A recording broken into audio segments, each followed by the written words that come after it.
Hello everyone. Thank you for joining me. I am working on a straw bonnet. This straw bonnet is made from straw plait or braid.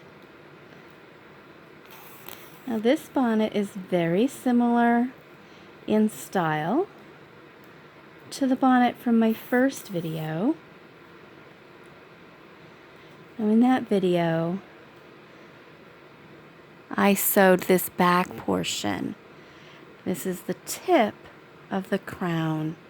The tip is the very back, which is often circular or ovular. And so it's the back of the head that this whole crown portion kind of encompasses.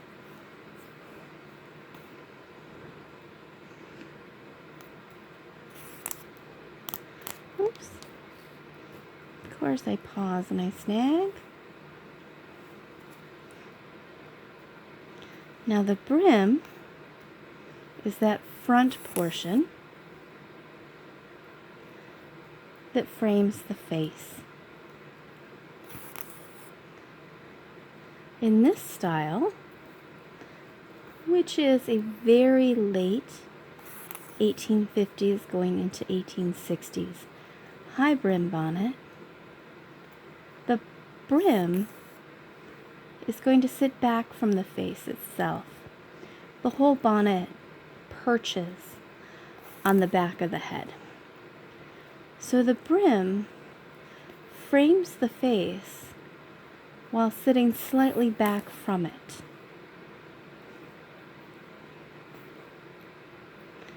This portion that I'm working on is the beginnings of the curved shape that you see when the bonnet is in profile. And as you see right here, I'm bringing the plait down slightly further than the preceding rows. And this is the beginning of what's called the cheek tabs. Now, cheek tabs elongated as we go through the 40s and into the 50s. And while they elongated, they also narrowed. So by the time we get to the end of the 50s, they are quite thin. And they also tend to curve inward and really kind of brace against the jawline near the cheek tabs and help hold the bonnet in place.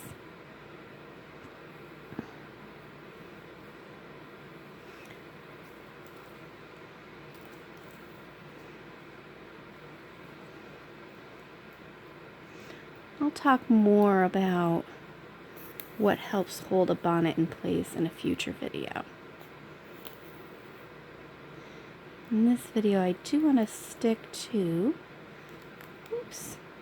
the straw itself. Now, someone had asked about the thread that I'm using, and this is simply a 100% cotton from Gutermann. I find Gutermann's cotton frays and shreds the least of the cotton threads. Poly cotton threads will completely shred coming through the straw. Original hats and bonnets have shown both cotton thread and linen thread. And an interesting point there is that on original bonnets, the thread tends to give way prior to the straw itself.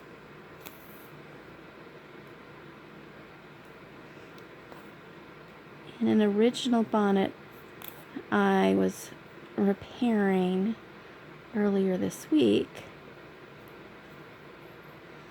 the vast majority of the repair points are where the thread has failed or given way, allowing the rows of plait to separate. So that bonnet simply needs the rows reattached to each other, and then a couple straw fractures to be repaired.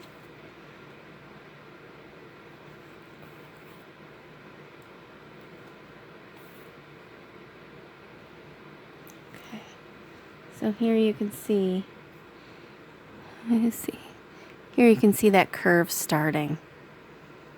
Now while I have you, I would love to share with you something that a friend found for me. I was so excited to see this because up until this point, I had been aware of straw platers and straw sewers in the 19th century, predominantly in the New England through mid-Atlantic region, as well as, of course, in England and Italy. But this particular book actually dates to 1904. And if we open this up, we see that this is actually a log of the hats or bonnets that this sewer worked on. You can see here the date, the block they used, the pattern of the straw. I am going to surmise that the goods is the length required, and then there's a price and an amount, and I'm not quite certain how that works out yet. But what I love is to see these rules to the sewer. 1, never commence a bonnet or hat unless you have stock enough of the same quantity and fineness to finish it. 2, on hair braids or other bonnets similar to them, sew both stock and personal numbers closely together and firmly on the center of the neck of the overbraid. On all others, sew the stock number on the neck as above directed, and the personal number near the center of the inside of the tip. Now I can tell you, based on the originals that I have, that process is used on bonnets from the 1850s and 60s. They're simply little numbers, less than an inch square, rectangular. 3, on hats, sew numbers upon the inside, personal and all size numbers closely together and firmly near the center of the tip, and the stock number on the side of the brim, halfway between the outer edge and the crown. 4, never wax the thread, nor allow it in any way to become soiled. Now, if you had watched my first video, I did talk about waxing the thread and how the wax forms onto the straw and becomes an issue when you block it. 5, set the stitches firmly, not exceeding half an inch, in a stitched bonnet on the inside and nearly invisible on the outside. Draw the thread in a straight and not a zigzag line near the edge of the braid. Now when you look at an original hat or bonnet that is hand sewn, the stitches on the inside are quite long, while the stitches on the outside are quite narrow. This is a rhythm that takes a bit getting used to, but makes complete sense once you get going. 5, set the stitches firmly. Oh, we already did 5. Let's go on to 6. Sewers will be held responsible for damage caused by leaving pins or needles in bonnets or hats. Now, I can surmise that this is either due to the hole itself or rust marks left by pins or needles. 7. Payments on account made by giving a week's notice. 8. Trim off closely all the ends of the thread and braid, both inside and outside of the work, leaving it smooth and finished. Now I find I prefer to trim my ends after blocking. This would not have been an option for most sewers because the blocking is going to take place, the blocking and sizing, at the factory. I find that it allows the thread to set a little bit better. 9. Keep the hats and bonnets numbered fast as made, so they will be in readiness to take away at any time. Now this would be because traveling representatives from the straw factory would go house to house. Now in some communities I have read the local store would be a location where you could bring your finished plate or your finished hats or bonnets, and that individual would act as the representative, so it's slightly different. Okay. 10. Hats and bonnets must be made of uniform tightness to fit the blocks and block marks without getting wet, stretching, or pinning. They should be sewed on the right shape and not pulled to it. 11.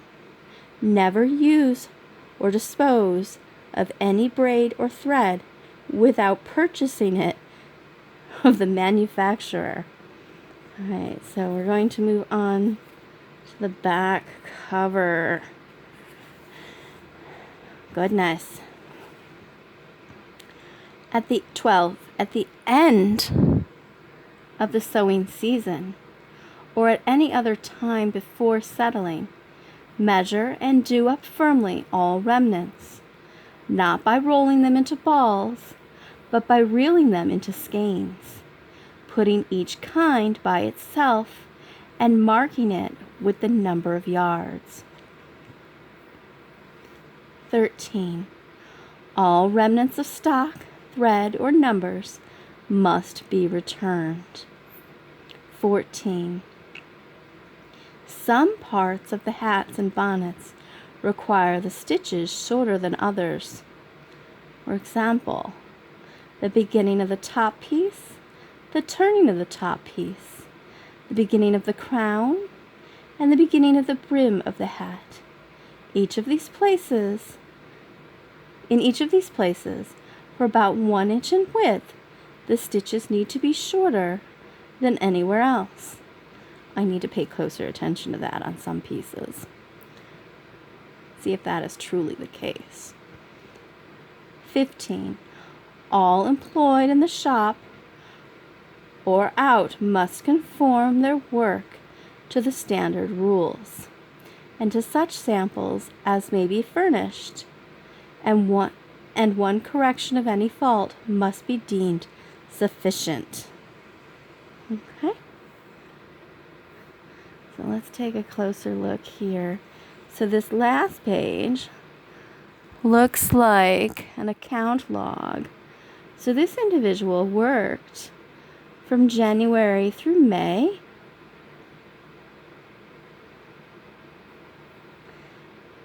And I see a total $161.83. I'm not certain if this is cash earned or expense. I believe this is going to be what was earned. And we can go back and have an idea of the various dates. So this person looks as though they would work several days in a row, 4th, 5th, 6th, 7th, 8th, 9th. So that's 6 days in a row, 11th, 12th, 13th, 14th, 15th, 5 days in a row, 19th through the 23rd, another 5 days in a row. So that's not bad compared to what I've been reading over here in Virginia Penny's. This is the employments of women. My apologies. Let's get this down here. All right.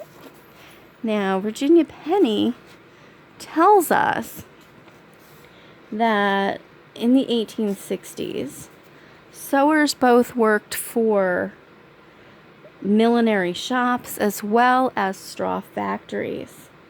And those that worked directly for the millinery shop could earn between $3 and $4 a week. Now, those that worked at home, being paid by the piece, would earn between $3 and $7 a week. All right. I'll get further into that sometime in the future. I thought you would enjoy that. Back to sewing.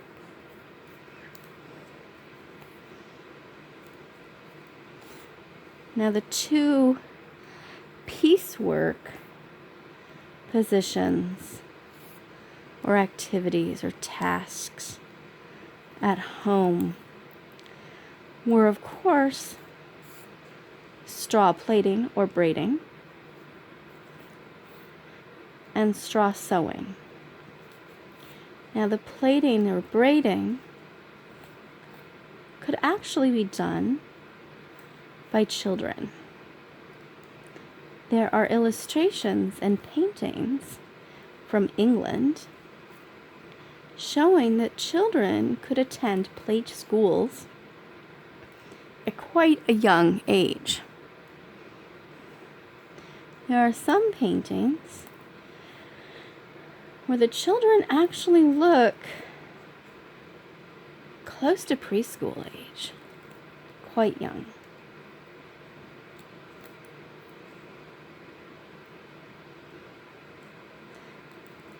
And it looks as though I've come to the end of my thread here. So I am going to pull this off and say thank you for joining me. I hope you enjoyed, and I will talk to you soon.